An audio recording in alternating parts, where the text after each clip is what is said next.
دنیا میں عذاب آتا ہے مسلمانوں پر. مسلمان ہو کر تم اگر اسلام پر عمل نہیں کرتے، دعویٰ تمہارا اسلام کا ہو اور عمل تمہارا کافرانہ ہو، نام لو تم محمد کا صلی اللہ علیہ وسلم اور اتباع کرو تم محمد کے دشمنوں کا، دعویٰ کرو اللہ اور اس کے رسول کی وفاداری کا اور تمہاری دوستیاں ہو اللہ اور اس کے رسول کے دشمنوں، تم کہو اللہ اور اس کے رسول کے احکام کو ہم مانتے ہیں اور سودی کاروبار کر کے اللہ اور اس کے رسول کے خلاف اعلان جنگ کیے رکھو.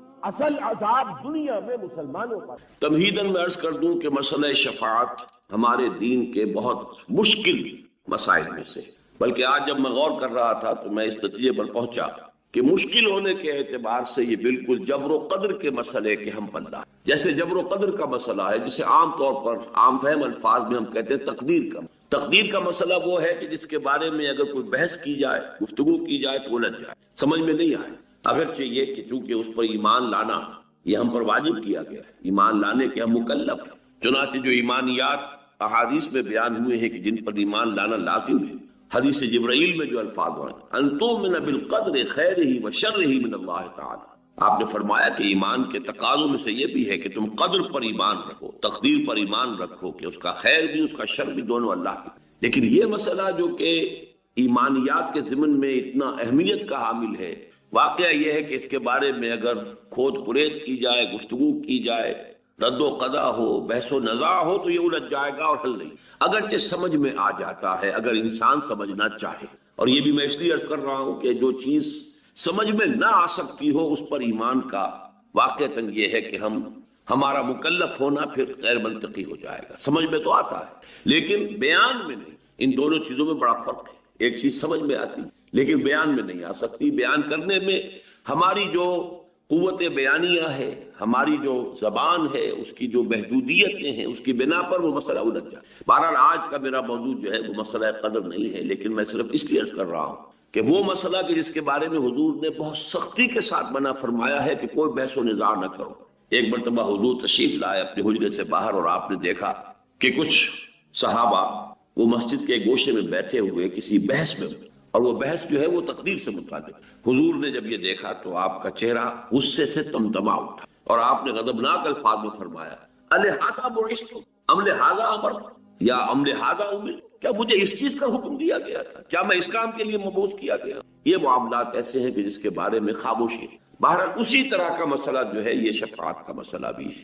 ویسے بھی میں نے بارہ عرض کیا ہے کہ بہت سے اکثر معاملات دنیا میں ایسے ہیں کہ جو ہمارے ہاں روایتی الفاظ آتے ہیں کہ بال سے زیادہ باریک اور تلوار کی دھار سے زیادہ تیز، کہ ذرا ادھر ہوئے تو ہلاکت ہے، ذرا ادھر ہو تو ہلاکت ہے. اسی طرح کا معاملہ ہے یہ صراط مستقیم اس دنیا میں بھی، اور پل صراط جسے ہم کہتے ہیں وہ قیامت میں بھی واقعتاً بہت باریک ہے، اور اس کی طرف ذرا سا بھی انسان ادھر یا ادھر ہو جائے تو گمراہی اور ہلاکت میں مبتلا ہونے کا اندیشہ. اسی طرح کا مسئلہ شفاعت. پہلے سمجھیے کہ شفاعت کے معنی کیا ہے. شفاع کا لفظ عربی زبان میں آتا ہے بنیادی طور پر ضم الشیء الی مثلہ. امام راغب اصفہانی رحمۃ اللہ علیہ جن کے مفردات القرآن نہایت اہم کتاب ہے، فہم قرآن میں بہت ممد، بہت معاون، اور اب اچھا ہے کہ اس کا اردو ترجمہ بھی شائع ہو چکا ہے تو جو عربی سے استفادہ نہ کر سکے وہ اردو سے استفادہ کر سکتے کہ ہر شے کا جو مادہ ہے اس کی اصل معنی کیا ہے، اصل مفہوم کیا ہے. عربی زبان میں وہ مادہ جو ہے، وہ روٹ جو ہے، وہ 3 لیٹرڈ روٹ سے حرفی مادہ جو ہے وہ اصل میں کس مفہوم کے لیے استعمال ہے. تو شفاع کا میں نے آپ کو بتایا راغب کے حوالے سے ضم الشیء الی مثلہ، کسی شے کو اس کے مثل کے ساتھ جمع کر دینا، ضم کر دینا، اس کے ساتھ شامل کر. اب مثلا میں ایک دعا کر رہا ہوں اللہ میری یہ حاجت پوری فرما، کوئی اور میرا دوست، میرا بھائی، میرا عزیز، اے اللہ تو میرے اس بھائی کی یہ ضرورت پوری فرما. یہ شفاعت ہے. یہ شفاعت ایک دعا میں خود کر رہا ہوں اور اس دعا میں شامل کر لی ہے میرے کسی بھائی نے، عزیز نے، دوست نے، بہی خواہ نے، خیر خواہ نے، اپنی دعا اس کے ساتھ شامل کر. یہ شفاعت. اس شفاعت سے تو ہم خوب واقف ہیں، اچھی طرح جانتے ہیں، اس کا کوئی منکر نہیں ہے. البتہ یہ کہ ایسی ہستیوں کی شفاعت کہ جو ہمارے سامنے اس طریقے سے مادی طور پر موجود نہیں ہے، عالم غیب میں ہے، غیب کا پردہ حائل ہو چکا ہے. وہ ارواح ہے اولیاء اللہ کی جو عالم غیب میں ہے، اب ملائکہ ہیں جو عالم غیب میں، پھر وہ ارواح جو ہیں انبیاء کی ہیں، صلحاء کی ہیں، اتقیاء کی ہیں، اولیاء اللہ کی، ملائکہ ہیں، یہ تمام ہیں. ان سے اس طرح کا کوئی معاملہ جو ہے وہ ذرا مختلف ہو. لیکن جو چیز میں نے آپ سے عرض کی مثال کے طور پر شفاعت کا سب سے سادہ تصور کہ آپ ایک دعا کر رہے ہیں، آپ ایک استدعا کر رہے ہیں اللہ سے، اور کوئی اور بھی آپ کی اس دعا میں آپ کا ساتھ دے رہا ہے، آپ کے لیے گویا کہ اسی بات کا سوال اللہ سے کر رہا ہے کہ جس بات کا سوال آپ کر رہے ہیں، تو یہ شفاعت ہے لفظی اعتبار. اسی طریقے سے یہ لفظ سورہ نساء میں آیا ہے، آیت نمبر 85. دنیا میں جو ہم ایک دوسرے کے لیے کچھ سفارش کریں، اس کے لیے بھی لفظ شفاعت قرآن میں مستعار ہے. آپ کا کوئی بھائی ہے، اس کا کوئی مسئلہ ہے کسی جگہ پر، کوئی ضرورت جو ہے اس کی کوئی شخص پوری کر سکتا ہے، آپ اس کے ساتھ جاتے ہیں اور گویا کہ ایک طریقے سے اسے اطمینان دلاتے ہیں کہ یہ شخص جو ہے یہ قابل اعتماد شخص ہے، یہ جو بات کہہ رہا ہے میرے علم کی حد تک اس کے اوپر آپ اعتبار کر سکتے ہیں، اعتماد کر سکتے ہیں. یہ چیز بھی شفاعت ہو گئی اس دنیا کے اندر. گویا کہ آپ نے کسی کی ضرورت میں اپنے علم کی بنا پر یا اپنی کسی وجاہت کی بنیاد پر کہ جو آپ کو کسی کے ساتھ حاصل تھی، کوئی شخص ہے جو آپ کی قدر کرتا ہے، آپ کی عزت کرتا ہے، اس کی نگاہوں میں آپ ایک معتمد علیہ انسان ہے، ایک آپ معتبر انسان ہے، آپ جو بات کہہ رہے ہیں اس کے اوپر وہ اعتبار کر سکتا ہے، تو آپ اپنی ان صلاحیتوں کو، یا یہ کہ کوئی شخص آپ سے محبت کر اور اس کی بنا پر یہ ہے کہ وہ آپ کی بات ایک حد تک جائز حد تک ہو تو وہ ٹالے گا نہیں. تو یہ ایک شفاعت ہے کہ جو دنیا میں بھی شخص سفارش کے معنی میں جب ہم استعمال کرتے ہیں تو قرآن مجید میں ہمیں اصول بتایا گیا، من یشفع شفاعتا حسنۃ یکن لہ نصیب منہا ومن یشفع شفاعتا سیئۃ یکن لہ کفل منہا. بالکل منطقی بات ہے. جو شخص کوئی اچھی سفارش کرے گا، اچھی شفاعت کرے گا، وہ اچھائی کے لیے بھی ہو سکتی ہے، اچھی بات کے لیے ہو سکتی ہے، پھر یہ کہ بالکل اس کے اندر کہیں بھی حد اعتدال سے تجاوز نہ ہو، کہیں زیادتی نہ ہو، کسی اور کی حق تلفی نہ ہو، ایک شخص کے لیے کوئی خیر ہو جائے بغیر اس کے کہ کسی اور کی حق تلفی ہو رہی ہو. یہ تمام پہلو ایسے ہوں گے کہ جن کو ہم کہیں گے یہ شفاعت حسنہ ہے. اس کے لیے آپ ایک دوسرے کے کام جیسے آتے ہیں، ایسے ہی اگر اس طریقے کی سفارش آپ دنیا میں کرتے ہیں جن میں جھوٹ نہیں، جس میں کوئی کسی کی حق تلفی، کسی کا پر ظلم نہیں ہو رہا، اور وہاں پر کسی شخص کا جائز طریقے سے کام ہو سکتا ہے، وہ شخص جو ہے اس سے واقف نہیں، وہ جانتا نہیں ہے، آپ کی ایک وجاہت ہے اس کے ہاں، آپ کو وہ جانتا ہے، اور آپ اپنے علم کی بنیاد پر اس سے کہتے ہیں کہ میں آپ سے عرض کرتا ہوں کہ یہ شخص قابل اعتماد ہے، میں اسے جانتا ہوں. یہ شفاعت اور صحیح دائرے کے اندر، جیسا کہ میں نے عرض کیا، پھر دہرا رہا ہوں، کسی کی حق تلفی نہ ہو، کسی پر ظلم نہ ہو، بات بالکل صحیح ہو، تو یہ شفاعت حسنہ ہے جس کی گویا کہ ایک طرح سے تاکید کی، ترغیب دلائی جائے. من یشفع شفاعتا حسنۃ یکن لہ نصیب منہا. جس نے کوئی اچھی شفاعت کی، اچھی سفارش کی، اسے خود بھی اس میں سے حصہ مل جائے، یعنی اس کو ایک نیکی ملے گی، اللہ تعالیٰ اس کے اس عمل کو پسند فرمائے گا، اللہ تعالیٰ اس کے اس عمل کا اسے اجر و ثواب عطا کرے. ومن یشفع شفاعتا سیئۃ. اب وہ تمام شرائط جو ہیں وہ اگر پوری نہیں ہو رہی ہیں، آپ جھوٹ کہہ رہے ہیں، آپ غلط انسان کی جو ہے تائید کر رہے ہیں، آپ حقائق کو کہیں چھپا رہے ہیں، توڑ مروڑ رہے ہیں، یا یہ کہ آپ کسی ایسی بات کے لیے کہہ رہے ہیں کہ جس کا اس کو حق حاصل نہیں ہے، جس سے کسی دوسرے کی حق تلفی ہو رہی ہے، تو یہ فرمایا کہ من یشفع شفاعتا سیئۃ یکن لہ کفل. اور اس میں سے اب حصہ اس کو بھی مل جائے گا کہ اگر اس کی وجہ سے کسی پر کوئی ظلم ہوا ہے تو اس ظلم کی پاداش جو اللہ کے ہاں ہوگی اس میں اس شخص کا حصہ بھی ہوگا کہ جس نے اس کے لیے سفارش. تو یہ تو لفظ شفاعت اور شفاعت کے دو معنی کے جو مستعمل ہیں، عام ہیں، واضح ہیں، منطقی ہیں، جن میں کوئی اشکال نہیں، جن میں کوئی دقت نہیں. لیکن یہ کہ اب سمجھیے وہ شفاعت کہ جو تمام گمراہیوں کی جڑ ہے، یہ میں پچھلی مرتبہ عرض کر چکا. شرک کی اصل بنیاد شفاعت باطلہ کا غلط شفاعت کا غلط. میں عرض کر چکا ہوں کہ دنیا میں دیکھیے ایک تو ہے معاملہ الحاد، خدا کا انکار، کوری مادہ پرستی، میٹیریلزم، جو بھی آپ کہیں، میں اس وقت اس سے گفتگو نہیں کر رہا. ایک ہے شرک. شرک لازماً دو چیزوں پر مشتمل ہے. کسی بڑے خدا کو مان کر اس کے ساتھ چھوٹے خداؤں کو، وہاں بڑے خدا کا انکار نہیں ہے.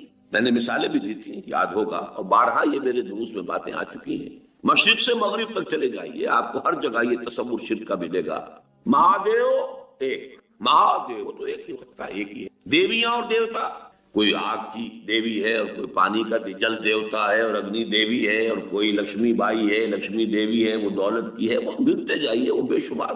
بالکل ویسٹ میں چلے جائیے، بڑے جی سے لکھا جائے گا گاڈ، تو وہ ایک ہی ہے، کیپٹل. اس کے تین صفات جو ہمیشہ مانی گئی ہیں، اومنی پوٹنٹ، اومنیشینٹ، اومنی پریزنٹ، وہ جو بڑا خدا ہے ایک اکیلا، جی سے لکھا جانے والا، کیپٹل جی سے، وہ اومنی پوٹنٹ ہے، علی کل شیء قدیر، اومنیشینٹ ہے، بکل شیء علیم، اومنی پریزنٹ ہے، ہر جگہ موجود، ہوا معکم، یہ تین صفات ہر جگہ موجود اس بڑے خدا۔ یہی معاملہ تھا عرب میں، اللہ کوئی، لیکن آلہہ، وہاں گاڈ کے ساتھ گاڈیسز اینڈ گاڈز، چھوٹے جی سے لکھے جانے والے بے شمار گاڈز اینڈ گاڈیسز، ان کی گنتی نہیں ہو سکتی۔ اسی طریقے سے اللہ ایک اور آلہہ، اب یہ آلہہ دو طرح کے بنائے گئے، ظاہر بات ہے کہ ان کی، جیسا کہ میں نے پچھلی مرتبہ بھی عرض کیا تھا کہ اصل میں تو یہ بگڑی ہوئی شکلیں ہیں، جو اصل حقیقتیں تھیں ان کے اندر تھوڑا تھوڑا رد و بدل ہوتے ہوتے ہوتے ہوتے وہ شے بالکل ایک نئی بن کر ایک عجیب صورت اختیار کر لیتی ہے، لیکن تھی تو تمام چیزیں جو ہیں، دین توحید ہی تھا آغاز میں۔ حضرت آدم علیہ السلام اللہ کے نبی تھے، یعنی نوع انسانی کا اور تاریخ انسانی کا آغاز جو ہے وہ اندھیرے میں نہیں ہوا، ظلمت میں نہیں ہوا، تاریکی میں نہیں ہوا، جہالت میں نہیں ہوا۔ سائنٹیفک اعتبار سے آپ کہہ سکتے ہیں کہ علم بہت کم ہوگا ان کے پاس یا نہیں ہوگا بالکل، لیکن یہ کہ یہ العلم جو ہے، فَاعْلَمْ ان اللہ لا الہ الا اللہ، جان لو کہ اللہ کے، یہ ہے اصل علم، 100 علموں کا ایک علم، بلکہ 1000 علموں کا ایک علم۔ اسی لیے وہ بہت صحیح کہا ہے کہ علم و بس کری ہو یار، اکو الف تیرے درکار، یہ ایک الف کافی۔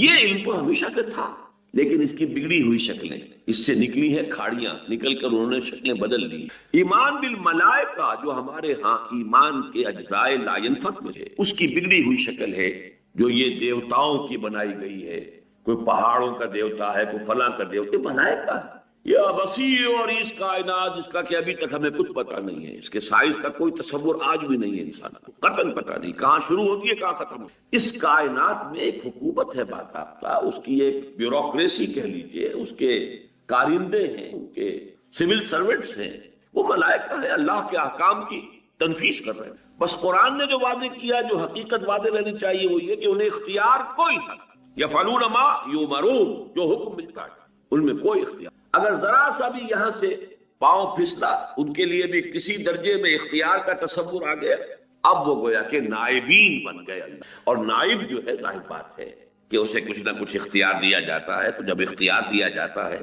تو اس اختیار کے اعتبار سے اس کے ہاتھ میں آپ کا کچھ نہ کچھ خیر و شر تو آ گیا نا۔ اب اس خیر و شر کے لیے کچھ ڈنڈوت اس کی بھی کی جائے، کچھ اظہار تعظیم ان کے سامنے بھی ہو، کوئی اظہار نیاز کیا جائے، اظہار نیاز مندی، اظہار تعظیم، یہاں سے بگڑتی ہوئی وہ شکل جو ہے ایمان بالملائکہ، اس نے در حقیقت صورت اختیار کر لی ان دیوتاؤں اور دیویوں۔ ایک شکل تو یہ اسی کی نفی کی ہے، جیسا کہ ہم پڑھ چکے ہیں پہلے، میں نے عرض کیا تھا کہ سورۃ الاخلاص کے تقریباً ہم وزن ہے آخری آیت سورہ بنی اسرائیل، وَقُلِ الْحَمْدُ لِلَّهِ الَّذِي لَمْ يَتَّخِذْ وَلَدًا وَلَمْ يَكُن لَّهُ شَرِيكٌ فِي الْمُلْكِ، اس کا کوئی ساجی نہیں ہے حکومت میں اور اختیار میں، کوئی ساجی، یہ پوری بادشاہی تنہا اسی کی۔ لِمَنِ الْمُلْكُ الْيَوْمَ لِلَّهِ الْوَاحِدِ الْقَهَّارِ، یہ حقیقت جو قیامت میں بالکل واضح ہو جائے گی، آج ذرا چھپی ہوئی ہے، نگاہوں سے اوجھل ہے، آج اسے سمجھنے کے لیے اور اس پر اپنے دل کو قائم رکھنے کے لیے کچھ محنت کی ضرورت ہے۔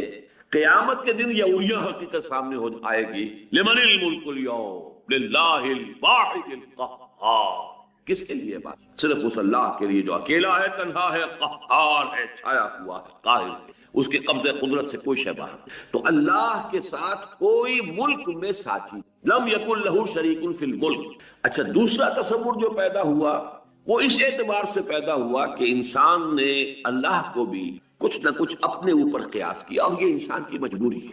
آخر اس کی سوچ، اس کی قوت متخیلہ، چاہے ہم کہیں کہ اس قوت متخیلہ جو ہے اس کے لیے تو کوئی انتہا نہیں، کوئی لیمٹس نہیں، تخیل کو آدمی جہاں چاہے لے جائے۔ فکر انسان پر تیری ہستی سے یہ روشن ہوا ہے، پرے برغ تخیل کی رسائی تا کجا۔ لیکن جان لیجئے ہماری قوت متخیلہ بھی محدود ہے۔ کس معنی میں؟ کہ ہمارا سارا جو پیرامیٹر بنتا ہے وہ تو ہمارے مشاہدات سے بنتا ہے، ہماری سوچ کے لیے بھی جو اس کے حدود ہیں معین ہوتی ہیں، وہ ہماری مشاہدات سے، ہماری عقل سے، ہماری سمجھ سے، اور اسی کے اعتبار سے کچھ مزید ہو جائے گا تو تخیل ہو جائے گا۔ تو انسان نے خدا کے بارے میں بھی جب بھی غور کیا تو کچھ اپنے اوپر قیاس کیا، جس کو بڑی خوبصورتی سے اقبال نے واضح کیا ہے، مکالمہ۔ ایک بت تراش ہے، وہ بت اس نے بنایا ہے، لیکن بنایا کیا ہے وہ بت تراش نے؟ اس نے اپنے 2 ہاتھ دیکھے تھے، اس بت کے اندر بھی 2 ہاتھ بنا دیے، وہ خدا بنا رہا ہے، دیوتا بنا رہا ہے، لیکن کیا بنائے گا؟ اپنے 2 ہاتھ دیکھے تھے 2 ہاتھ اس کے، اپنی 2 آنکھیں تھی اس کی بھی 2 آنکھیں بنا دی، ذرا موٹی موٹی بنا دی ہوں گی، بڑی بنا دی ہوں گی۔ چلیے کسی کی جو ہے وہ ہندوؤں میں سے کسی نے اس کی ناک جو ہے وہ بڑی بنائی تو وہ اس کو ہاتھی کے سونڈ کے مطابق بنا دیا، ایسا بھی تو ان کا خدا ہے گنیش جی کی جو ناک ہے وہ ہاتھی کے سونڈ کے بعد۔ لیکن آدمی جائے گا کہاں؟ One cannot outgrow his skin. انسان اپنے تخیلات میں بھی، تصورات میں بھی، اپنے مشاہدات سے باہر کہاں جائے؟ تو وہ بت یہ کہہ رہا ہے کہ تو نے مجھے خدا بنانا چاہا تھا، لیکن تو نے بنایا کیا ہے؟ مرا بر صورت خیش آفری، تو نے مجھے اپنی شکل پر ڈھال دیا، جو اپنے آپ کے اندر دیکھا وہ میرے اندر بنا دیا۔ برون خیشتن آخر چے دی، تو نے اپنے آپ سے باہر کیا دیکھا؟ اسی طریقے سے انسان نے خدا کو بھی تصور کیا کہ جیسے ایک انسان کو اولاد سے محبت، بیٹا محبوب ہے، اچھا بیٹا کسی اور اعتبار سے محبوب ہے، بیٹی کی محبوبیت کسی اور اعتبار سے، بیٹی کمزور ہے، جن سے ضعیف ہے، لیکن یہ کہ اس پر واقعتاً یہ ہے کہ شفقت زیادہ ہو، بیٹے پر یہ زیادہ ہوتا ہے کہ اس کی وجہ سے میرا نام چلے گا، میرا خاندان ہے، اس کا تسلسل ہے، میرا نام باقی رہے گا، بڑھاپے میں یہ میرا سہارا بنے گا، وغیرہ وغیرہ۔ اس اعتبار سے جو اہمیت ہے وہ بیٹے کی، لیکن یہ ہے کہ محبت اور شفقت جذباتی نہیں۔ بیٹی کوئی بات کہے تو بڑا مشکل ہوتا ہے ٹالنا، اور اسی اعتبار سے واقعہ یہ ہے کہ میں بسا اوقات بمشکل اپنے آنسو روکتا ہوں اس واقعے کو بیان کرتے ہوئے کہ جب حضور کے سامنے حضرت فاطمہ آئی، جن کے بارے میں حضور فرماتے ہیں فاطمہ تو بصۃ منی، میرا جگر کا ٹکڑا ہے، اور انہوں نے آ کر، اب تصور کیجئے آپ کو، وہ دکھا رہی ہیں اپنے ہاتھ کے اوپر پڑے ہوئے گٹھے کہ حضور ابا جان دیکھیے یہ چکی چلا چلا کر میرے ہاتھوں پہ گٹھے پڑے، کندھے کا نشان دیکھیے کہ میں مشکیدہ خود پانی بھر کر لاتی ہوں کنویں سے، مشکیدہ جو ہے اس کی وجہ سے میرے کندھے کے اوپر یہ بتیاں پڑ گئی۔ تو اب تو عام مسلمانوں کے ہاں بڑی سہولت ہو گئی ہے، فراوانی ہے، وہ تنگ دستی اور اسرت کا دور ختم ہو گیا، تو ابا جان مجھے بھی کوئی کنیز، کوئی غلام عطا فرما دیجئے تاکہ میری بھی یہ مشکل آسان۔ کیا بیتی ہوگی حضور کے قدر، تصور کیجئے۔ کہا کیا؟ نہیں بیٹی یہ چیزیں ہمارے لیے، میں تمہیں اس سے بہتر چیز، ہر نماز کے بعد وہ تسبیح فاطمہ جو مشہور، جب بھی کبھی آپ یہ تسبیح فاطمہ کیا کریں تو اس واقعے کو یاد کر لیا کیجیے کہ تسبیح فاطمہ کا شان نزول کیا ہے، یہ کب عطا کی ہے حضور نے صلی اللہ علیہ وسلم اپنے جگر گوشے کو، جب یہ درخواست دے کر حضرت فاطمہ حاضر ہوئی، نہیں بیٹا یہ چیزیں ہمارے لیے نہیں ہیں، یہ اور ہو گئی، ہمارے لیے تو جو چیزیں بہتر ہیں میں تمہیں وہ دے رہا ہوں۔ نماز کے بعد 33 مرتبہ سبحان اللہ، 33 مرتبہ الحمدللہ، 33 یا 34 مرتبہ اللہ اکبر کہہ لیا کرو۔ روایات میں تھوڑا سا فرق ہے، ورنہ یہ کہ 100ویں کی تعداد پوری ہوتی ہے ایک اور طویل کلمے سے، لیکن یہ کہ بہرحال یہ تسبیح فاطمہ جو عطا کی گئی ہے، تو یہ جو بیٹی کا ایک خاص معاملہ ہوتا ہے اس کو ذہن میں رکھیے۔ تو عربوں نے اللہ کی بیٹیاں قرار دے دی، وہی فرشتے جنہیں نائبین سلطنت قرار دیا ایسٹ اور ویسٹ میں، انہی کو خدا کی بیٹیاں قرار دے دیا۔ اب یہ لاڈلی بیٹیاں سفارش کریں گی تو اللہ نہیں ٹال سکتا، یہ ہے۔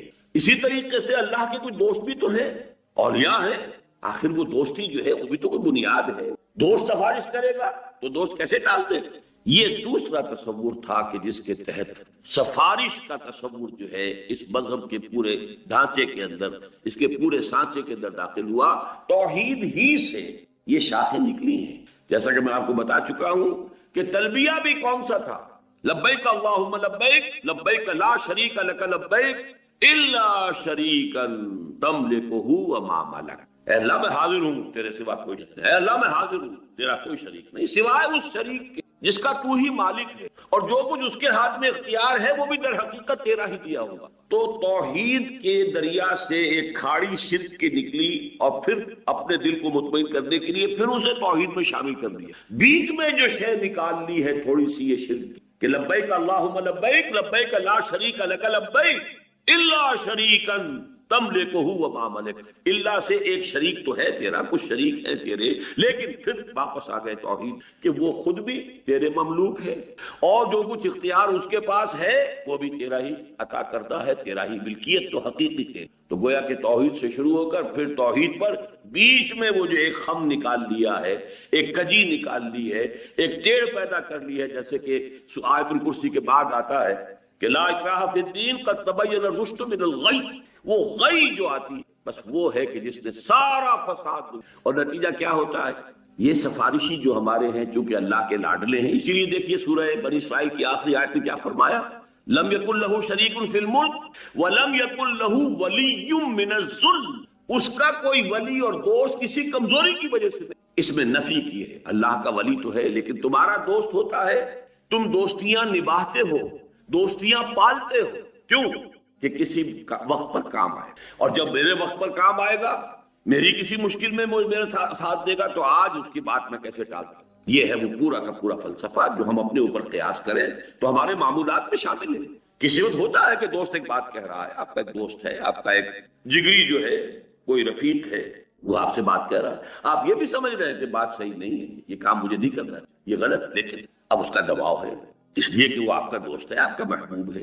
اور زیادہ تجزیہ کیجئے تو نیچے جا کر بات کیا آئے گی تہ کے اندر، کہ اگر آج وہ مجھ سے کوئی کام کرا رہا ہے تو پھر کبھی میں بھی تو اس سے کام کرا سکوں، یا یہ کہ میں نے بھی تو کبھی اس سے کوئی کام کرایا تھا، آج مجبوراً میں اس کی بات کا ماننے پر مجبور ہوں. یہ سارے تصورات ہیں کہ جو آگے چل کر کیا ہوتا ہے. اسی شفاعت کے تصور سے پہلا قدم تو یہ ہوتا ہے کہ وہ اظہار نیاز جو ہے، نیاز مندی کا اظہار اور تعظیم کا اظہار ہوتے ہوتے مراسم عبودیت میں ڈھلے. اب جس کی تعظیم کرنی ہے تو پہلے کبھی تھوڑی سی تعظیم کی، پھر کبھی اور جھک گئے تعظیم کے اندر، پھر اور جھک گئے، پھر سجدے میں چلے گئے. یہی تو تعظیم ہے، اس کے سوا ہے کیا؟ وہ مراسم عبودیت میں آ گئے. نمبر 2، ایک اور آخری شکل اس کی کیا ہے؟ ہوتے ہوتے یہ سورہ انعام میں بڑی تفصیل سے یہ چیزیں آئی ہیں کہ ہوتے ہوتے یہ ہوتا ہے کہ اللہ کا حق جو ہے، اللہ تو برائے بیت رہ جاتا ہے صرف علامت کے طور پر. کیوں؟ دیکھیے جو سب سے اوپر بیٹھا ہوا ہے وہ ہے تو صحیح، اختیار اسی کا ہے، صدر مملکت ہیں پاکستان کے، اصل اختیارات تو ان کے پاس ہے، وزیر اعظم ہے اس کے پاس اختیارات ہیں، لیکن دیہاتی کو تو پتا ہے کہ میرا معاملہ تو اس پٹواری کے ہاتھ میں، اس کا قلم ادھر سے ادھر ہو جائے تو میرے لیے مصیبت بھی آ سکتی ہے اور میری مشکل حل. اصل تو ہاتھ اس کے ہاتھ میں ہے. تو وہ تو کسی کو کیا معلوم ڈی سی صاحب کس بلا کا نام ہے، عام پٹواری، عام جو دیہاتی کیا جانتا ڈی سی کیا ہوتا ہے. پٹواری جو ہے وہ جو سر پر بیٹھا ہوا ہے، جس نے کہ وہ ساری لکھنی ہے، جو بھی فصل کے بارے میں رپورٹ ہے وہ ساری اس کے پاس، لہذا وہ تو صرف رہ جاتے ذہن میں کہ ہاں اوپر ہے کوئی. سارا کا سارا معاملہ پھر وہ نچلے ان خداؤں سے، چھوٹے خداؤں سے، دیویوں سے، دیوتاؤں سے، آلہہ سے، گاڈ سے، گاڈسز سے ہوتے ہوتے عبادت، جس کی کہ بڑی ایک لطیف انداز میں قرآن مجید میں ایک تنبیہ کی گئی ہے کہ یہ لوگ کیا کرتے تھے عرب والے. فصل کی کوئی فصل ہے، فصل میں سے کچھ حصہ معین کر دیا، یہ اللہ کے لیے ہم خیرات کریں گے، اللہ کے نام پر، اللہ کے لیے، اور یہ تھوڑا سا حصہ جو ہے یہ ہمارے فلاں معبودوں کے لیے، فلاں معبود کے لیے، کچھ نہ کچھ تو ان کو بھی دینا ہے. کیا اتنا بڑا غلہ ہے، اس میں سے اتنے جانور تو ہم نے اللہ کے نام پہ چھوڑ دیے، ٹھیک ہے یہ اللہ کے لیے، لیکن یہ کچھ تھوڑے بہت جو ہیں یہ فلاں معبود کے لیے، فلاں کے لیے. اب فرض کیجئے آ گیا قحط، تو اللہ کے حصے میں تو ہاتھ ڈال لیں گے، وہ چھوٹے معبود کے حصے کو نہیں چھیڑ سکتے، اس لیے کہ اس کا تو وہ جس کو پنجابی میں کہتے ہیں کہ رب نیڑے کے سن، وہ تو ان کا مکہ تو قریب ہے، وہ اللہ تو دور ہے. بلکہ یہاں تک کہ پھر جو اللہ کا حق ہے وہ تو ان کو مل جائے گا، ان کے حق میں شامل ہو جائے گا، لیکن جو ان کا حق ہے وہ اللہ کے حق میں شامل نہیں. یہ ساری جو ہے آخری جو اس بیماری کی جو تیسری سٹیج ہے، اس سب کا تذکرہ سورہ انعام میں. یہ سفارش نے اصل میں دنیا میں عقائد اور مذاہب کی دنیا میں جو تدریجاً توحید کی جڑ کا کفر اور شرک کی شکل اختیار کر دی، اس کی نفی کے لیے قرآن مجید میں اب آپ دیکھتے ہیں کہ شدت کے ساتھ شفاعت کا انکار. لیکن اس سے بھی پہلے میں ایک اور بات واضح کروں. قرآن مجید کو آپ پڑھیے تو زور ہے عمل. میں اس وقت صرف 3 آیتیں سورہ نجم کی پڑھوں گا. لیس للانسان الا ما سعى وان سعيه سوف يرى ثم يجزاه الجزاء الاوفى. نہیں ہے انسان کے لیے مگر صرف وہ جس کے لیے اس نے خود محنت، ہاں اس کی محنت اس کے سامنے رکھ دی جائے گی، وہ دکھا دی جائے گی. جیسے کہ فرمایا فَمَنْ يَعْمَلْ مِثْقَالَ ذَرَّةٍ خَيْرًا يَرَهُ وَمَنْ يَعْمَلْ مِثْقَالَ ذَرَّةٍ شَرًّا. معلوم ہوا کہ سارا دار و مدار جو ہے انسان کا، کامیابی کا، فوز و فلاح کا، وہ تو انسان کے عمل پر ہے، محنت پر ہے، مشقت پر ہے، جد و جہد پر ہے. لَيْسَ لِلْإِنسَانِ إِلَّا مَا سَعَى. یہ تو ہے قرآن مجید کی جو مین تعلیم آپ کہیں 90% کو اگر آپ دیکھیں گے تو وہ یہی ہے. لیس للانسان الا ما سعى ورنسعيه سوف يرى. لیکن اس کے ساتھ ہی آپ کو قرآن مجید میں بھی یہ بات بھی معلوم ہو جائے گی کہ کسی نیکی کی توفیق بھی انسان کو از خود حاصل نہیں ہوتی جب تک اللہ کی توفیق. معلوم ہوا کہ اس میں لیس للانسان الا ما سعى، وہ جو ایک یوں سمجھیے کہ ایک اصول موضوع ہے، اصل وہی ہے، جڑ وہی ہے، بنیاد وہی ہے.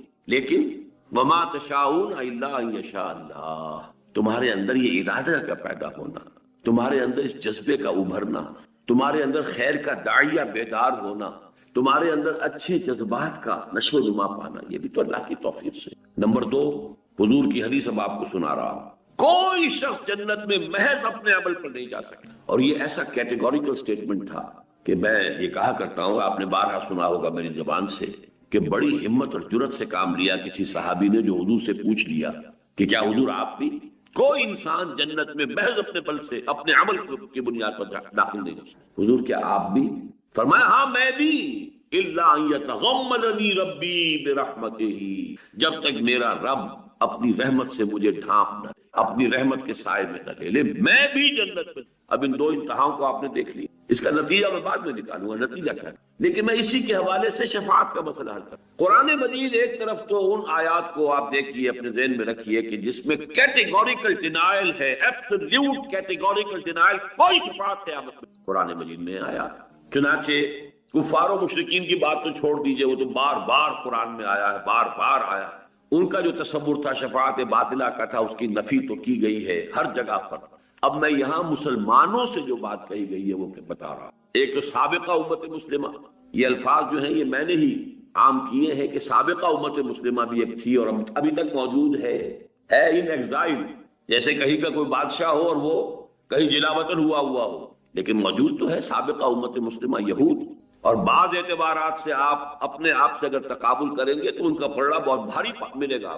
وہ جو غالب نے کہا تھا کہ ریختہ کہ ایک تم ہی استاد نہیں ہو غالب، سنتے ہیں اگلے زمانے میں کوئی میر بھی، ہم ہی تو نہیں امت مسلمہ، اگلے زمانے میں کوئی اور امت بھی تھی اور وہ بھی موجود ہے آج تک۔ بنی اسرائیل 2000 برس عمر ہوئی اس امت، اس لیے کہ بحیثیت امت بنی اسرائیل کے بعد امت محمد صلی اللہ علیہ وسلم 7ویں صدی عیسوی سے شروع ہو رہی ہے امت محمد، اور 1400 قبل مسیح سے شروع ہوئی تھی سابقہ امت مسلمہ، امت موسیٰ بنی اسرائیل، پورے 2000۔ اور مزید یہ، ویسے یہ کہ قرآن مجید اپنی عظمت کے اعتبار سے تمام کتب سابقہ پر حاوی ہے، زیادہ بھاری ہے، مہیمن علیہ ہے، لیکن تعداد کے اعتبار سے تو ہم 4 کتابوں پر ایمان رکھتے ہیں نا، جن میں سے 3 وہ ہیں جو سابقہ امت، تورات، زبور۔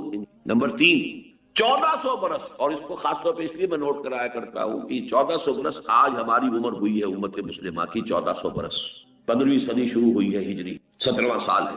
1400 برس اس امت کے اس حال میں گزرے کہ ایک لمحہ بھی ایسا نہیں آیا کہ کوئی نبی کنٹینیوس چین آف انبیاء، کلما ہلک نبی خلفہ، جب بھی کوئی نبی فوت ہوا اس کا خلیفہ کوئی اور نبی ہو گیا، اس کے بعد میں جانشین نبی، اور شروع بھی 2 سے ہوئے اور اختتام بھی 2 پر۔ This chain, long chain of prophet, starting with 2، موسیٰ بھی نبی، ہارون بھی نبی، اینڈنگ اگین ود 2، یحییٰ بھی نبی، عیسیٰ بھی، اور درمیان میں یوں سمجھ لیجئے 2 کھوٹے ادھر اور 2 کھوٹے ادھر، بلکہ ایک کھوٹا، ہاں 2 کھوٹے ادھر 2 کھوٹے ادھر، اور پھر ان کے درمیان وہ چین ہے کہ کوئی وقت ایسا نہیں گزرا کہ نبی۔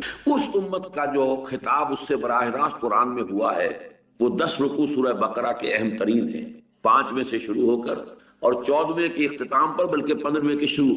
ان میں سے بھی ایک حصہ جو ہے، ایک رکوع میں نے 12 آپ کو بتایا کہ وہ تو ہے دعوت کا، اور 9 رکوع ہے ملامت، تم نے یہ کیا، تم نے یہ کیا، تمہاری یہ گمراہی، تمہاری یہ غلطی، تم نے دین میں یہ تحریف کی، تم نے یہ تصورات غلط اختیار کی، وغیرہ۔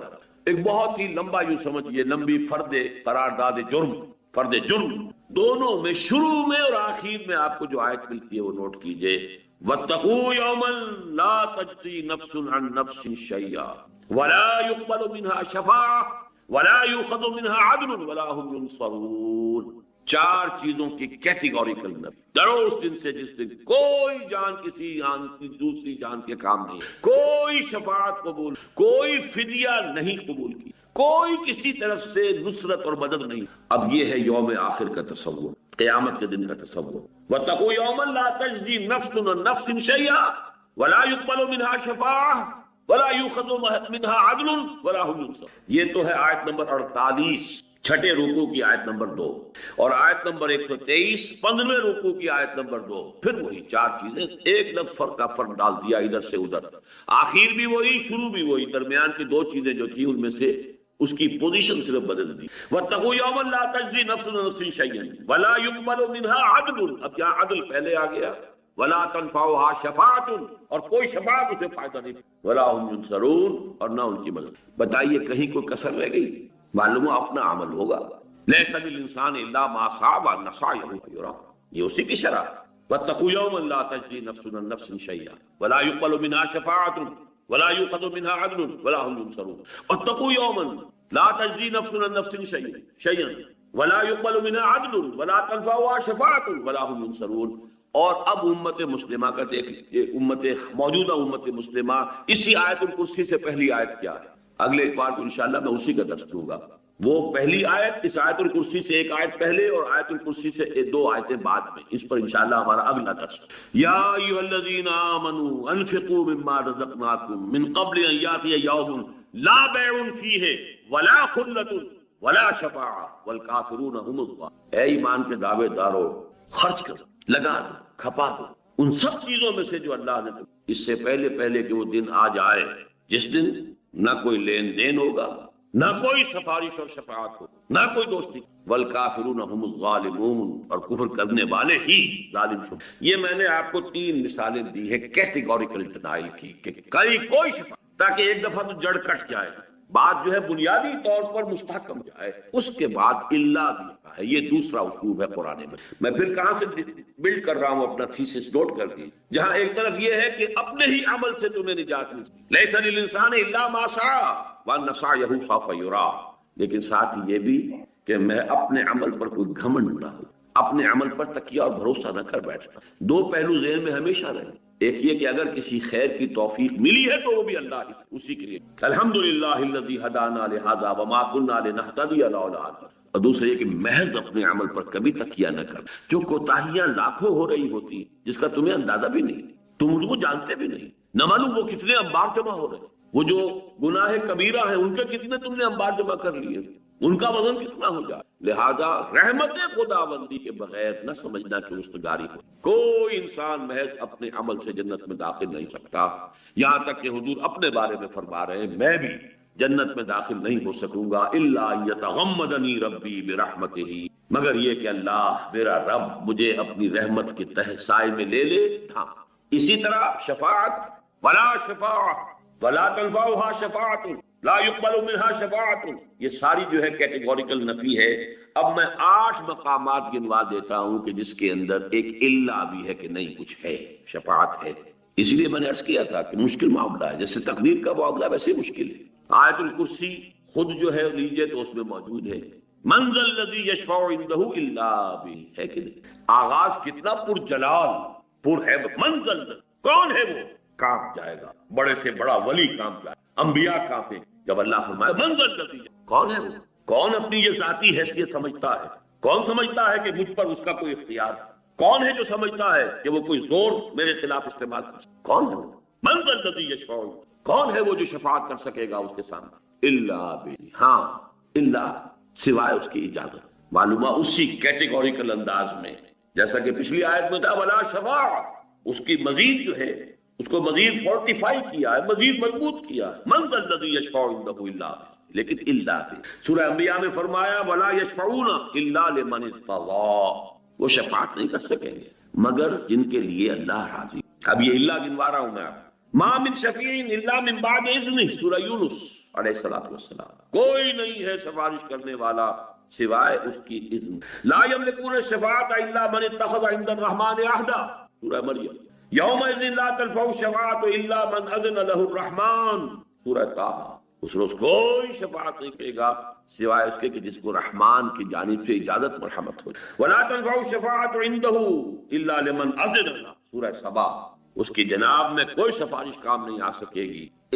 الا یہ کہ جس کے لیے اس نے اجازت دی۔ سورہ زخرف میں فرمایا ولا یملکون الذین یدعون من دونہ الشفاعۃ الا من شہد بالحق، کوئی نہیں ہے جسے اختیار حاصل ہو اس کی جناب میں شفاعت کا سوائے اس کے کہ جو حق کی شہادت، وہ حق کو باطل نہیں کرے گا، باطل کو حق نہیں، بات صحیح نہیں۔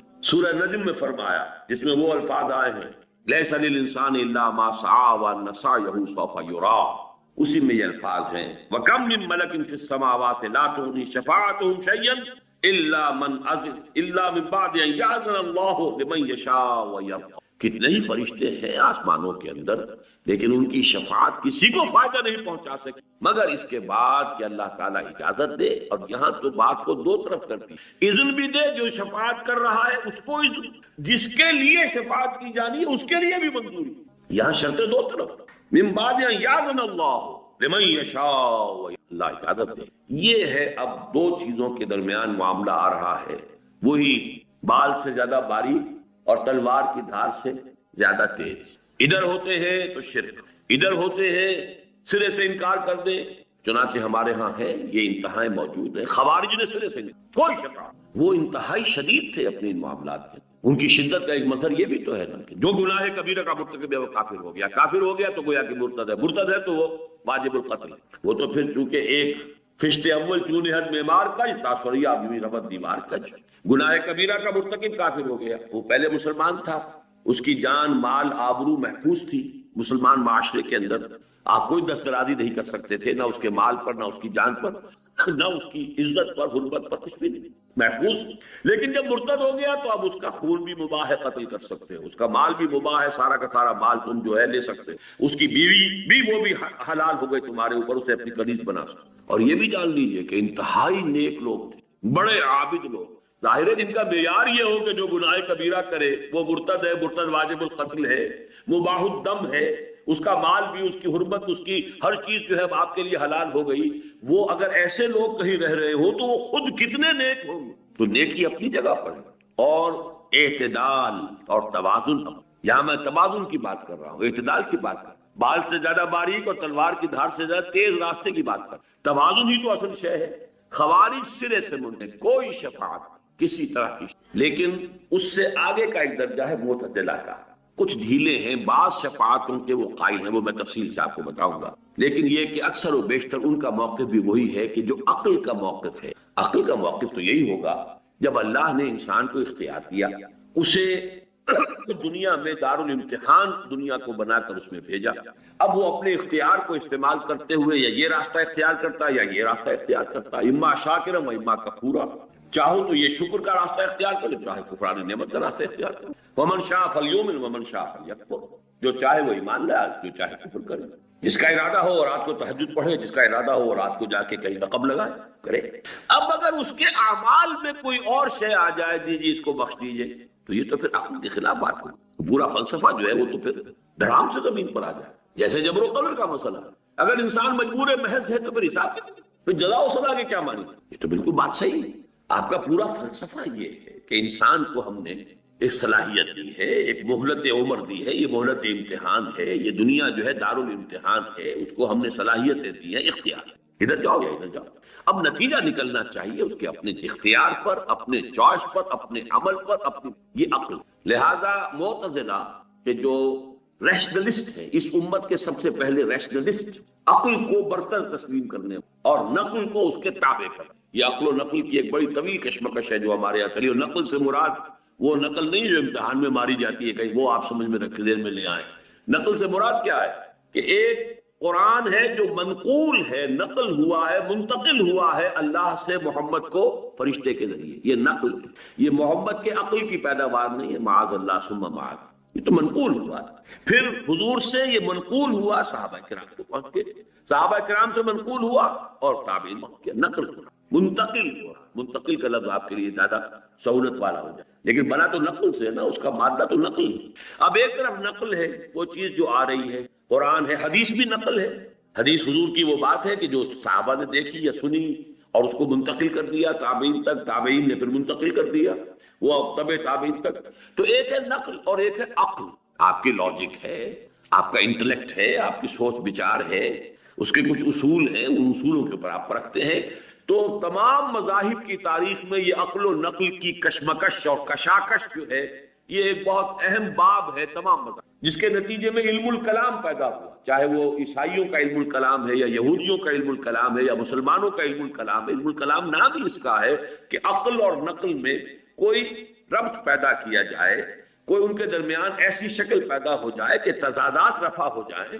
تو اب اس میں کبھی تو یہ ہوتا ہے کہ کچھ لوگ عقل کو تابع کر دیتے نقل، کچھ لوگ عقل کو اوپر کر کے اور نقل کو اس کے تابع کر دیتے ہیں. تو معتزلہ وہ ہیں ہماری تاریخ کے کہ جنہوں نے نقل کو عقل کے تابع. وہ بھی اکثر و بیشتر قسم کی شفاعتیں جو ہیں ان کا منکر ہیں. وہ میں تفصیل جو کون سی شفاعت ہے وہ میں بات میں. اہل سنت اب درمیان میں اہل سنت کا اجماع ہے شفاعت حق ہے، ہوگی. اس میں قرآن مجید کا بھی یہ اللہ 8 جگہ پر جو اللہ آ گیا ہے وہ میں نے آپ کو سامنے رکھ دیا ہے، گنوا دیا ہے کہ جہاں کیٹیگوریکل ڈینائل ہے کہ کوئی شفاعت نہیں، وہاں یہ ایکسیپشنز موجود ہیں قرآن مجید. شرطیں یہ ہیں، شرطیں وہ ہیں، لیکن اس کا ڈینائل تو نہیں، اس کا کیٹیگوریکل نفی تو نہیں. اور یہ کہ احادیث میں جو اس کی تفاصیل پھر آتی ہیں وہ تو پھر بہت ہی نمایاں ہیں. یہ اب کیا ہے اس کو سمجھیے. ایک شفاعت وہ ہے جو محمد الرسول اللہ صلی اللہ علیہ وسلم کے ساتھ خاص، اور چونکہ ہمارے ہاں عام طور پر عوام الناس میں جہلا کا لفظ استعمال نہیں کرنا چاہتا، عوام الناس کہہ کر اکتفا کر رہا، لیکن صحیح معنی یہ ہے کہ جہلا، اور ہماری عظیم اکثریت جہلا پر، چاہے وہ پی ایچ ڈی ہو، اس لیے کہ وہ عربی اگر نہیں جانتے اور قرآن اور سنت تک اور حدیث تک براہ راست اگر رسائی نہیں ہے تو جاہل. دین سے بچا. دنیا کے عالم ہے، کیمسٹری میں پی ایچ ڈی ہے، ڈاکٹریٹ کی ہے، فزکس میں کی ہے، کمپیوٹر سائنس میں کر لی ہے، کسی اور میں کر لی ہے، ایم بی اے کر لیا ہے، چارٹرڈ اکاؤنٹنٹ بن گئے ہیں، جو بھی ہے کر لیا آپ نے، لیکن یہ کہ ادھر سے تو جاہل ہیں. ان جہلا میں سب سے زیادہ تو تصور گمراہ کل پیدا ہوا ہے کہ حضور کی شفاعت کبریٰ اور شفاعت. تصور یہ ہے کہ حضور تو اپنی پوری امت کو بس شفاعت کر کے اور اللہ کے ہاں عذاب سے اور پکڑ سے اور حساب سے بچا لیں گے. جب کبریٰ کا لفظ آ گیا، شفاعت کبریٰ، شفاعت عظمیٰ. لیکن احادیث کا جب مطالعہ کریں گے تو آپ کو معلوم ہوگا وہ شفاعت کیا ہے. عجیب ہے بات، کہاں سے کہاں پہنچ جائیں گے، آسمان سے زمین پر آ جائیں. اس شفاعت کبریٰ کا جو اصل محل ہے وہ 2 چیزیں ہیں جو قرآن جو احادیث نبویہ سے ثابت ہے. نمبر 1 یہ کہ قیامت کا دن جو بڑا سخت ہوگا، بڑا بھاری ہوگا. وہ دن کتنا سخت اور کتنا بھاری ہوگا، سورہ مزمل میں فرمایا ہے یوم یجعل الولدان شیبا. اس کی سختیاں، اس کی صعوبتیں بچوں کو بوڑھا کر. یوم یجعل الولدان شیبا السماء منفطر به کان وعده مفعولا. آسمان اس دن سے گویا کہ پھٹا پڑ رہا ہے. ایسی چیز ہے جو کہیں پر کسی جگہ پر ہو اور اس کے بوجھ سے وہ شے پھٹی جا رہی. وہ قیامت کا دن جو ہے گویا کہ آسمانوں میں ثقلت فی السماوات والارض، وہ تو آسمان اور زمین کے اندر موجود ہے. وہ قیامت ان بلٹ ہے اور اس کی وجہ سے وہ پھٹنے. اور وہ دن کیسا ہوگا؟ یوم یجعل الولدان شیبا. اسی کو سورہ مدثر، میں نے صرف یہ 2 صورتیں جو ایک جوڑے کی ہیں انہی کے حوالے اس کو دے رہا ہوں. ذالک یومئذ یوم عسیر علی الکافرین غیر فاذا نقر فی الناقور فذالک یومئذ یوم عسیر علی الکافرین غیر. بڑا سخت اور بڑا بھاری دن ہوگا. اب اس کی تفاصیل آتی ہیں، وہ جو آپ نے روایات میں سنا ہوگا، سورج سوا نیزے پر ہوگا اور سخت گرمی ہوگی، اور سخت جو ہے وہ اس وقت لوگوں کے اوپر جو ابتلا کا وقت ہوگا. اور ابھی ہیئرنگ سٹارٹ نہیں. یہ ججمنٹ کا ہے، یوم الدین ہے، جزا و سزا کے فیصلے کا دن ہے. عدالت لگی ہوئی، کھڑے ہیں انسان، فوج در فوج کھڑے ہیں. لیکن یہ کہ دیر ہو رہی ہے، تاخیر ہو رہی ہے، ججمنٹ شروع نہیں ہو رہی، ہیئرنگ شروع. اس سختی میں لوگ آئیں گے کہ سفارش کیجئے کہ معاملہ جلدی ہو جائے. آدم کے پاس آئیں گے، آپ ابو الآدم، آپ تمام انسانوں کے آپ والد ہیں، ابو الانسان، آپ ہمارے لیے سفارش کیجئے. وہ انکار کریں گے، نہیں میرا یہ مقام نہیں. اس طرح تمام انبیاء کا ایک ایک کر کے. اور اس کے بارے میں جو آپ سنا ہوگا بارہا روایات، نفسی نفسی، ہر ایک یہ کہے گا کہ مجھے تو خود اپنی دی ہوئی ہے، میں کیا سفارش کروں. حضرت عیسیٰ تک بات یہاں آ جائے گی کہ پھر حضور صلی اللہ علیہ وسلم کے پاس لوگ آئے کہ آپ تو خاتم الانبیاء، آپ اللہ کے بہت محبوب ہیں. چنانچہ اس کے جو الفاظ آتے ہیں حدیث میں، یہ صحیح مسلم کی ایک روایت جو میں آپ کو سنا رہا ہوں. فَيَقُولُونَ، اب وہ لوگ کہیں گے یا محمد، اے محمد صلی اللہ علیہ وسلم، انت رسول اللہ وخاتم الانبیاء وغفر اللہ لک ما تقدم من ذنبک وما تأخر. اے محمد صلی اللہ علیہ وسلم، آپ تو اللہ کے رسول، تمام انبیاء پر مہر، تمام انبیاء کے خاتم، اور آپ کے لیے تو اللہ تعالیٰ نے قرآن میں ہی اعلان کر دیا تھا کہ آپ کی ساری خطائیں معاف، کوئی خطا اگر ہے بھی سب معاف، جو بھی پچھلی اور اگلی ہے. لہذا آپ ہمت کیجئے، اشفع لنا الی ربک الا تری، آپ دیکھ نہیں رہے، کچھ شفاعت کیجئے ہماری، آپ دیکھ نہیں رہے، ما نحن فیہ الا تری ما قد بلغنا، آپ دیکھ نہیں رہے ہمارے کیا حالت ہو گئی ہے.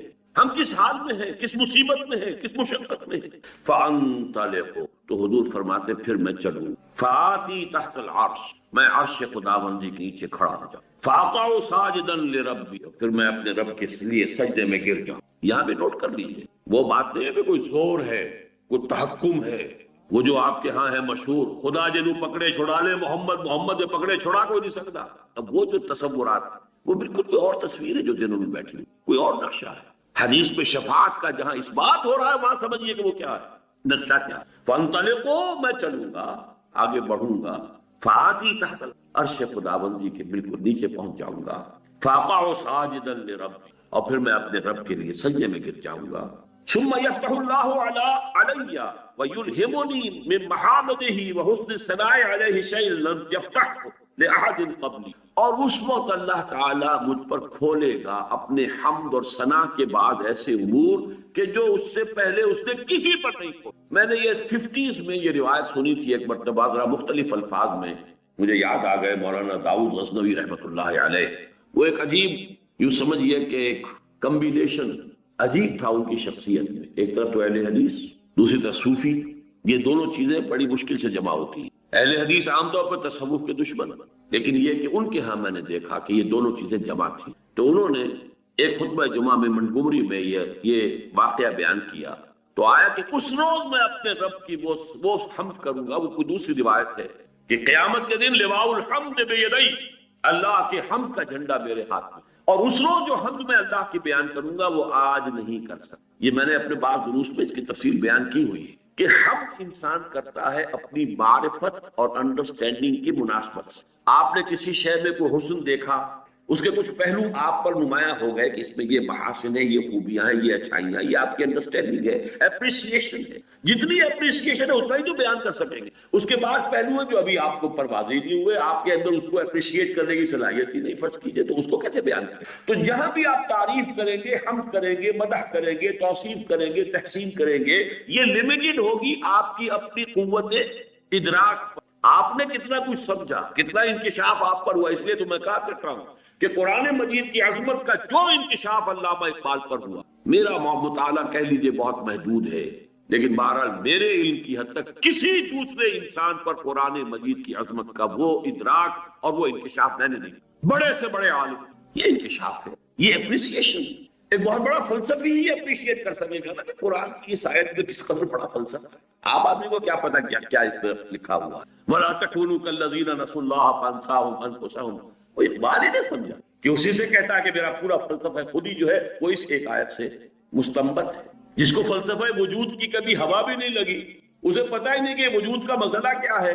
اسے کیا پتا هو الاول والآخر والظاہر والباطن میں کیا سمندر ہے معرفت کا کہ جو محفوظ پر ہے. تو انکشاف اس عظمت قرآن کا اپنی استعداد، اپنی صلاحیت، اپنی وسعت علم، اپنے ذہن کا جو یہ ظرف ہے وہ کتنا گہرا ہے، کتنا چوڑا ہے، کتنا بڑا ہے، اس میں کتنی کچھ سمائی ہو سکتی ہے، اسی کے اعتبار سے. تو اس حوالے سے حضور فرماتے اس روز جو میں حمد اللہ کی بیان کروں وہ آج نہیں کروں. یعنی اس وقت اللہ تعالیٰ کی صفات کمال، اس کا جو مجھ پر انکشاف ہوگا اس دن، وہ آج مجھ پر نہیں ہے. حالانکہ آج بھی جتنا ہے ہم اس کا تصور نہیں کر سکتے. حضور کی اس حیات دنیاوی کے دوران میں بھی جو تصور تھا وہ بھی ہمارے لیے وراء الورا ثم وراء الورا ثم وراء الورا، ہمارے تصور سے تو وہ بھی. لیکن حضور فرماتے ہیں کہ خود میں بھی آج وہ ادراک اور شعور جو ہے مجھے حاصل نہیں جو اس وقت مجھے عطا کیا جائے گا. اور یہاں اس حدیث میں یہ صحیح مسلم کی روایت ہے، اس کی پورے الفاظ میں نے آپ کو سنا دیے. ثم يفتح الله علي ويلهمني، پھر اللہ مجھے الہام فرمائے گا. اب دیکھیے بہت اہم لفظ آیا یہاں پہ الہام، اور یہ میری بحث میں ابھی آئے گا بڑی اہمیت کے ساتھ. اسی سے گرہ کھلتی ہے شفاعت کی ایک اہم اور ایک بڑے ہی غامض مسئلے. الہام اللہ فرمائے گا مجھے اپنے حمد کی محامد، وہ چیزیں، وہ اوصاف، وہ چیزیں، وہ ایٹریبیوٹس کہ جن پر حمد کی جائے. قابل حمد جو اللہ کی ذات کے پہلو ہیں وہ اس دن جو مجھے اللہ الہام کرے گا وہ ہوں گے کہ جو کسی پر اس نے نہیں کھولے. فتح، کھولنا، واضح کرنا، عام کرنا. اس لیے مجھے ایک اور دعا یاد آ گئی جو میرا کتاب چاہے مسلمانوں پر قرآن مجید کے حقوق، اس کے اختتام پر ایک دعا ہے جو کئی دعائیں جو ہیں ذرا تھوڑے تھوڑے لفظی فرق کے ساتھ کتابوں میں ہے، تھوڑا تھوڑا فرق ہے، میں نے جمع کیا. بہت بڑا خزانہ ہے، معرفت رب کا بہت بڑا خزانہ، مقام عبدیت کا بہت بڑا خزانہ۔ اللہم انی عبدک وابن عبدک وابن امتک فی قبضتک ناصیتی بیدک ماض فی حکمک عدل فی قضاؤک۔ ذرا اندازہ کیجئے عبدیت کا۔ اے اللہ میں تیرا بندہ ہوں، اللہم انی عبدک وابن عبدک، میرا باپ بھی تیرا ایک ادنا غلام تھا، وابن امتک، میری ماں بھی تیری ادنا کنیز تھی، اللہم انی عبدک وابن عبدک وابن امتک فی قبضتک، میں تیرے قبضہ قدرت میں ہوں، ناصیتی بیدک، میری پیشانی تیرے ہاتھ میں، ماضٍ فی حکمک، میرے پورے وجود میں تیرا ہی حکم جاری و ساری ہے، عدل فی قضاؤک، میرے بارے میں جو فیصلہ تو کرے وہ عدل، کوئی شک ہے ہی نہیں تیرے عدل۔ اب اس کے بعد سوال ہے، یہ حمد کرنے کے بعد سوال ہے۔ میں سمجھتا ہوں کہ بہت کم نصیبی ہے ان کی جنہوں نے میرا وہ کتابچہ پڑھا اور یہ دعا یاد کی۔ اللہم انی عبدک وابن عبدک وابن امتک فی قبضتک ناصیتی بیدک ماضٍ فی حکمک عدل فی قضاؤک۔ یہ ساری حمد تحمید ہے، یہ ساری تواضع، یہ عاجزی، یہ ان کے ساری تمہید ہے کس بات؟ اسألک بکل اسم ھو لک، اے اللہ میں تجھ سے سوال کر تیرے ہر اس نام کے حوالے سے جو تیرا ہے، جو تیرے اسماء ہیں، میں انہی کے حوالے سے پکار سکتا ہوں۔ قرآن مجید میں آیا کہ نہیں، لہ الاسماء الحسنی فادعوہ بہا، اللہ کو جب بھی پکارنا ہو اللہ کے ناموں کے حوالے سے پکار، اللہ تیرا جو بھی نام ہے میں اس کا واسطہ دیکھ۔ اسألک بکل اسم ھو لک سمیت بہ نفسک، جس سے تو نے اپنے آپ کو موسوم کیا، خود اپنے لیے وہ نام اختیار کیا، او انزلتہ فی کتابک، یا وہ نام تو نے اپنی کسی کتاب میں نازل فرمایا، او علمتہ احدا من خلقک، یا وہ نام جو تو نے اپنے بندوں میں سے کسی کو کبھی سکھایا، اب استأثرت بہ فی مکنون العلم عندک، اور اے اللہ وہ نام بھی جو تو نے ابھی اپنے پاس خزانہ غیب کے اندر رکھے ہوئے ہیں میں اس کا بھی واسطہ، یعنی تیرے وہ نام بھی ہیں جو تو نے کسی کو ابھی تک، یہ محمد رسول اللہ نے اسألک بکل اسم ھو لک سمیت بہ نفسک او علمتہ احدا من خلقک او انزلتہ فی کتابک او استأثرت بہ، جسے تو نے محبوب بنا کر اپنے پاس ہی چھپا کر رکھا، تیرا وہ نام بھی ہے۔ اب استأثرت بہ فی مکنون الغیب عندک، غیب کا جو چھپا ہوا خزانہ ہے جو خاص تیرے پاس ہے، اور تو نے وہ نام ابھی اپنے ہی پاس اسی خزانے میں رکھا ہوا چھپا کر، میں اس کا بھی واسطہ دوں۔ ان تجعل القرآن ربیع قلبی، مانگا کیا ہے؟ دولت نہیں مانگی، اولاد نہیں مانگی، کیا مانگا؟ ان تجعل القرآن ربیع قلبی، اس قرآن کو میرے دل کی بہار، ونور صدری، میرے سینے کا نور پر، وجلاء حزنی، میرے غم اور رنج کا مداوا بنا، وذہاب ہمی وغمی، اور میرے ہموم اور تفکرات کا مداوا۔ یہ دعا مجھے کیوں یاد آ گئی؟ اب استأثرت بہ فی مکنون الغیب عندک، اے اللہ تیرے وہ نام بھی جو تو نے ابھی اپنے پاس چھپا کر رکھے ہوئے ہیں خزانہ غیب میں ان کا بھی واسطہ دے رہا ہوں۔ حضور فرماتے اس روز وہ خزانہ غیب بھی مجھ پر کھول دیا، فرمایا ثم یفتح اللہ علی ویلہمنی، پھر اللہ کھول دے گا مجھ پر اور الہام فرما دے گا مجھے، من محامدہ وحسن ثناء علیہ شیئا لم یفتحہ لأحد، وہ تمام خزانے جو اللہ نے مجھ سے پہلے کسی پر نہیں کھولے ہوں گے وہ اس وقت مجھ پر کھول دیے جائیں گے۔ ثم یقال یا محمد، اب جب یہ سب کچھ ہو جائے گا تو کہا جائے گا، پکارا جائے گا۔ اب ذرا یہ بھی نوٹ کیجئے، یہ نہیں کہا کہ اللہ کہے گا، یقال، گر حفظ مراتب نہ کنی زندگی، مراتب کا لحاظ اگر نہ ہو، ابن عربی کا وہ شعر جو میرے بعد دروس میں آیا ہوگا، اب یہ چیزیں پھر آ رہی ہیں، بہرحال وہی آئیں گی، بار بار آئیں گی۔ الرب رب وَإِن تَنَزَّلَ وَالْعَبْدُ عَبْدٌ وَإِن تَرَقَّى، رب رب ہی ہے چاہے کتنا ہی نیچے آ جائے، چاہے سمائے دنیا پر آ جائے، پہلے آسمان پر آتا ہے کہ نہیں آتا؟ حدیث میں ہے کہ نہیں؟ ہر رات کے پچھلے گھڑیوں میں، جنہیں آپ کہتے ہیں small hours of the morning, یہ 2 3 4 یہ سب سے چھوٹے ہیں نا، ان سے 1 2 3 4 12 کے بعد 1 پہ آ گئے نا ایک دم، اسمال آورز، یہ جو شروع کی صبح کے وقت دی مارننگ، ان میں اللہ نزول اجلال فرماتا ہے پہلے آسمان پر، اور محمد رسول اللہ شب معراج میں 7ویں آسمان پر پہنچے، لیکن محمد ہے، اللہ اللہ ہے۔ الرب رب وَإِن تَنَزَّلَ، رب رب ہی ہے چاہے کتنا ہی نیچے آ جائے، کتنا ہی حضور پر، والعبد عبد وَإِن تَرَقَّى، بندہ بندہ ہی رہے گا چاہے کتنا ہی ترقی کر لے اور کتنی ہی اونچے وہ حفظ مراتب یہاں پر نوٹ کی، کہا جائے گا ثم یقال، پھر کہا جائے گا، کوئی کہنے والا کہے گا، کوئی پکارے گا، جیسے درباروں کے اندر ہوتے ہیں وہ اعلان کرنے والے کچھ اور ہوتے ہیں، ثم یقال یا محمد ارفع رأسک سل تعطى اشفع تشفع، اس وقت مجھ سے کہا جائے گا اے محمد صلی اللہ علیہ وسلم اپنا سر اٹھاؤ، سجدے میں پڑے ہوئے، یہ ساری حمد و ثنا سجدے میں کر رہے ہیں، ارفع راسک، اپنا سر اٹھاؤ، سل اور مانگو تو تمہیں عطا کیا، وشفع کرو جو سفارش کرنی، تشفع تشفع تمہاری شفاعت قبول کی، فارفع راسی فاقول، اس کے بعد میں اپنا سر اٹھاؤں گا اور کہوں گا۔ یہاں تک کا پورا نقشہ میں نے آپ کے سامنے بیان کر دیا حدیث کے الفاظ میں۔ اب یہ شفاعتیں دو، جسے شفاعت کبریٰ کہا گیا وہ کیا ہوگی، جس کو کہا گیا ہے ہمارے ہاں وہ شفاعت کبریٰ کیا ہوگی، اللہ تعالی کی طرف سے وہ جو تاخیر ہو رہی تھی حساب کتاب کی وہ ختم ہو، حساب شروع ہو جائے، یہ ہے شفاعت کبریٰ۔ اور دوسری شفاعت کبریٰ کیا ہوگی، کہا جائے گا کہ میں کہوں گا یا رب امتی امتی، پروردگار مجھے اپنی، پروردگار مجھے اپنی، فیقال یا محمد، تو کہا جائے گا اے محمد صلی اللہ علیہ وسلم ادخل الجنت من امتک، اپنی امت میں سے جنت میں داخل کر دو، من لا حساب علیہ من الباب الایمن من ابواب الجنہ، ان لوگوں کو جن کے ذمے کوئی حساب نہیں۔ یہ کون لوگ ہیں جن کے ذمے کوئی حساب نہیں؟ جنت کے داہنے دروازے سے ان لوگوں کو لے جاؤ، داخل کر دو جن پر کوئی حساب۔ یہ دوسری احادیث سے معلوم ہوتا ہے، بعض احادیث میں تو 70,000 کا عدد ہے، میری امت میں سے 70,000 لوگ ایسے ہوں جن کے بارے میں امام بخاری نے باب قائم کیا ہے، يدخل الجنت 70,000 بغیر حساب، 70,000 جو ہے امتی محمد الرسول اللہ صلی اللہ علیہ وسلم کے، وہ بغیر حساب کتاب۔ وہ کون سے ہوں گے؟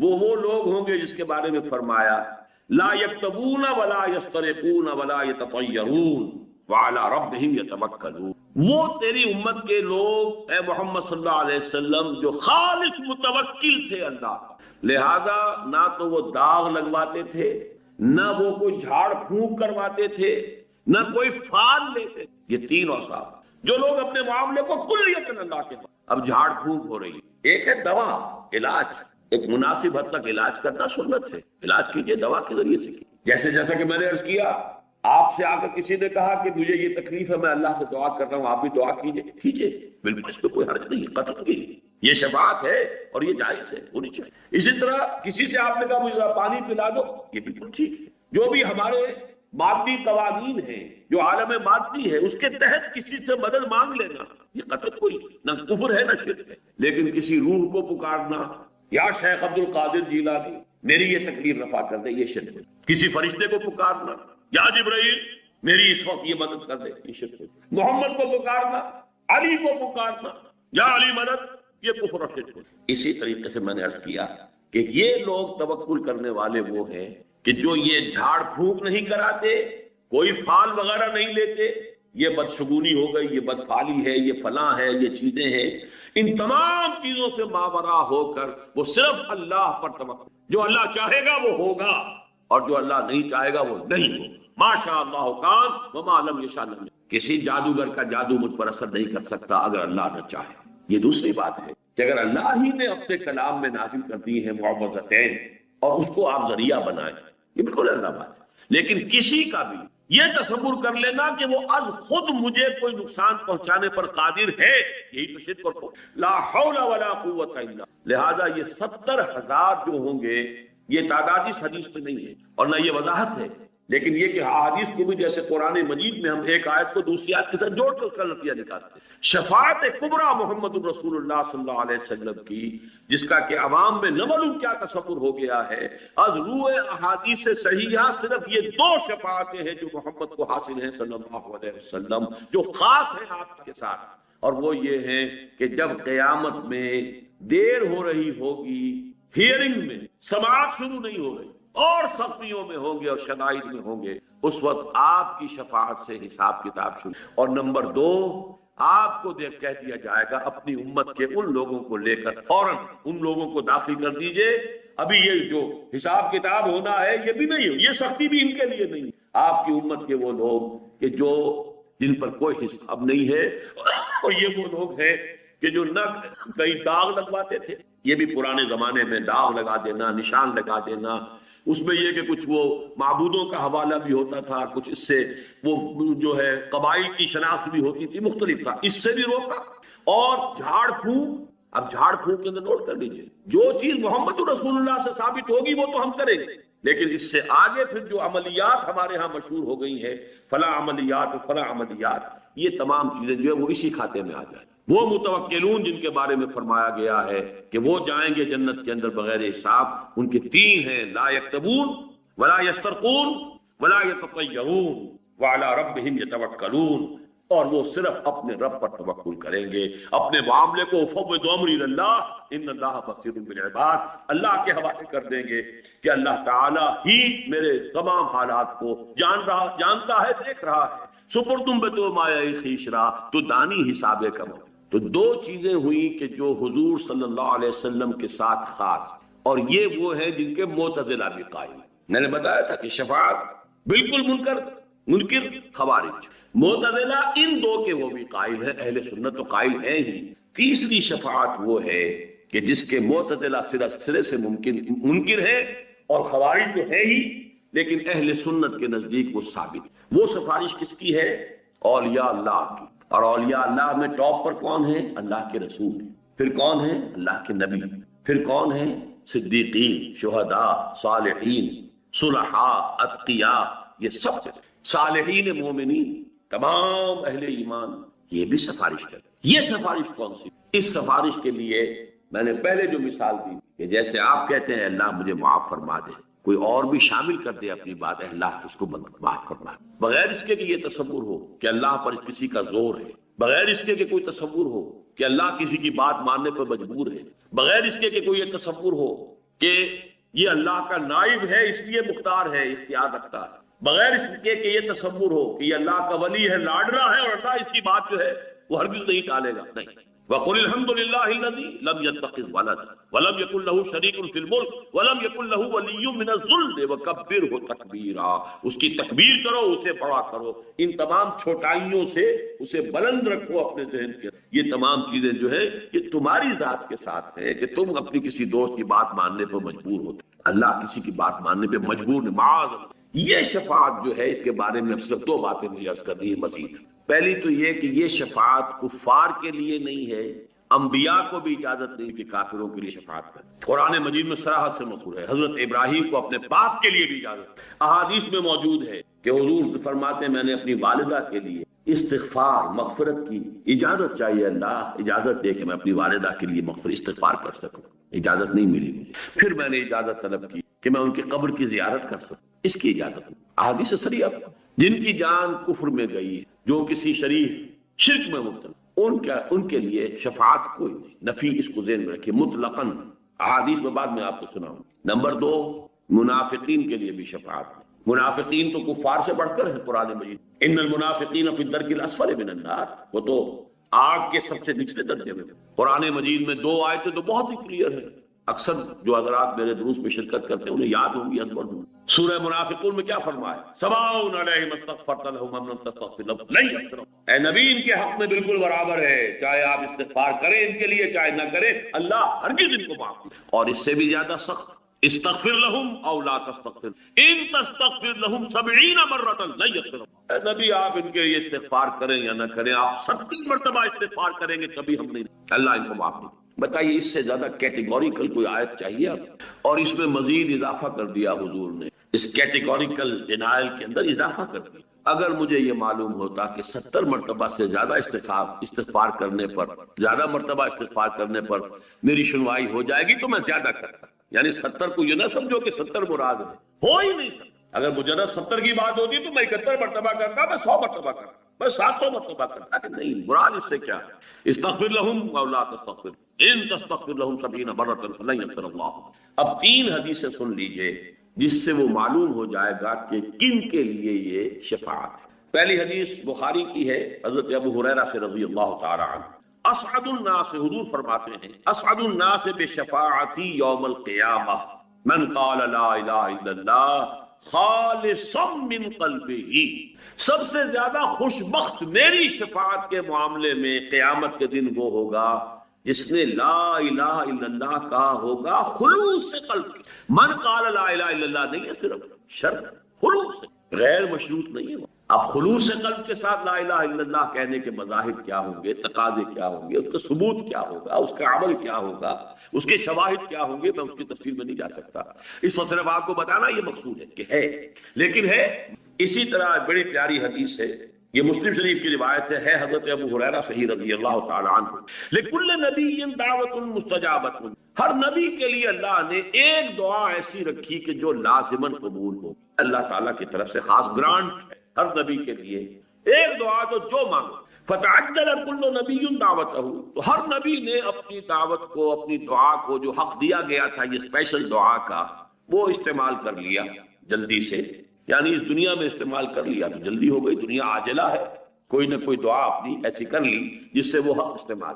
وَإِنِّ اخْتَبَأْتُ دعوتی شفاعةً یوم القیامہ، میں نے اپنی اس دعا کو شفاعت کے طور پر قیامت کے دن کے لیے محفوظ کر، کتنا حوصلہ افزا معاملہ ہے، کتنا امید افزا۔ لیکن آگے شرط آ رہی ہے، فَهِيَ نَائِلَةٌ إِن شَاءَ اللَّهُ تَعَالَى مَن مَّاتَ مِنْ أُمَّتِي لَا يُشْرِكُ بِاللَّهِ شَيْئًا، وہ میری شفاعت، اور یہاں بھی انشاءاللہ وہ میری شفاعت، وہ دعا اللہ نے گرانٹ کی ہوئی ہے پہلے سے، وہ دعا جو میں نے رکھ لی ہے کہ شفاعت کے لیے استعمال کروں گا قیامت کے دن اپنی امت کے لیے، وہ انشاءاللہ میری یہ دعا اس شخص کے حق میں ثابت ہو جائے گی، مفید ہو جائے گی جو مرا ہو اس حال میں کہ اس نے اللہ کے ساتھ شرک۔ اب یہاں شرک کس کس کو کہتے ہیں؟ شرک صرف بت پرستی کا نام ہے، شرک صرف بتوں کو سجدہ کرنے کا نام ہے، یا جھنڈے کی سلامی بھی شرک ہے، یا قومی ترانے میں کھڑا ہونا بھی شرک ہے؟ اس کا سمجھنا ذرا باریک بات ہے۔ شرک نے ہمیشہ بیس بدلے ہیں، ہمیشہ بیس بدلے، ہر دور میں نئی صورت میں۔ آج کا سب سے بڑا شرک انسانی حاکمیت کا، ان الحکم الا للہ لا یشرک فی حکمہ احد، نہیں ہم سب شریک ہیں، اللہ تیری حاکمیت میں شریک ہے، بلکہ تجھ سے بڑے حاکم ہے، تیرا حکم نیچے ہماری پر۔ تو شرک پر تو میرے پھر 6 لیکچر سنیے، کبھی ہے 20 سال پرانے، کبھی مجھے بھی خواہش ہوتی ہے کبھی میں بھی سنوں ان کو، لیکن یہ کہ میں نے الحمدللہ کہ اس کے مختلف پہلوؤں کو واضح کیا ہے۔ شرک فی الذات، شرک صفات، شرک حقوق، ان 3 اعتبارات، 6 گھنٹے کے لیکچر۔ ایک شرک وہ بھی ہے، ذرا غریبانوں میں جانچیے کون اس سے بچا ہوگا؟